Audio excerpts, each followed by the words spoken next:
దేశవ్యాప్తంగా neat paper leak వ్యవహారం ఎంత పెద్ద దుమారం రేపిందో అందరికీ తెలిసిందే.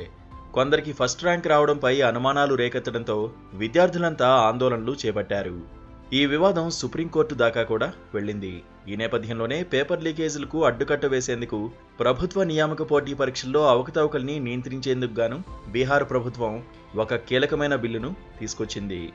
బుధవారం దీనికి అసెంబ్లీలో ఆమోదం కూడా లభించింది. తొలుత రాష్ట్ర అసెంబ్లీ వ్యవహారాల మంత్రి విజయ్ కుమార్ చౌదరి సభలో బీహార్ పబ్లిక్ ఎగ్జామినేషన్స్ బిల్లుని ప్రవేశపెట్టారు. ప్రతిపక్షాలు వాకౌట్ చేయడంతో మూజువానీ ఓటుతో ఈ బిల్లు ఆమోదం పొందింది.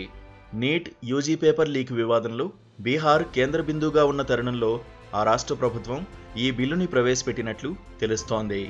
ఈ బిల్లు ప్రకారం ఆయా పరీక్షల్లో ఎవరైనా అక్రమాలకు పాల్పడితే వారికి 10 లక్షల రూపాయల జరిమానాతో పాటు 3 నుంచి 5 ఏళ్ల వరకు జైలు శిక్ష విధించనున్నారు. ఈ ఏడాది మే 5వ తేదీన దేశవ్యాప్తంగా 4750 కేంద్రాల్లో నీట్ యూజీ ప్రవేశ పరీక్షను నిర్వహించారు.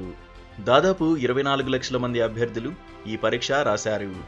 అయితే ఎన్నడూ లేని విధంగా 67 మంది విద్యార్థులకు 720కి 720 మార్కులు రావడంతో అనుమానాలు రేకెత్తాయి. అంతమందికి ఫస్ట్ ర్యాంక్ ఎలా వచ్చిందంటూ విద్యార్థులు ఆందోళనకు దిగారు.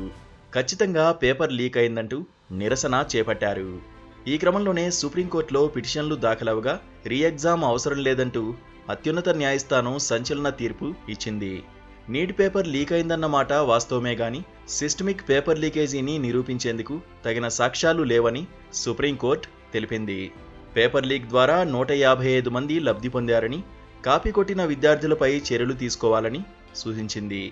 నీట్ను రద్దు చేస్తే 24 లక్షల మంది విద్యార్థులపై ప్రభావం పడుతుందని, కాబట్టి మరోసారి నీట్ పరీక్షలు నిర్వహించాల్సిన అవసరం లేదని వెల్లడించింది.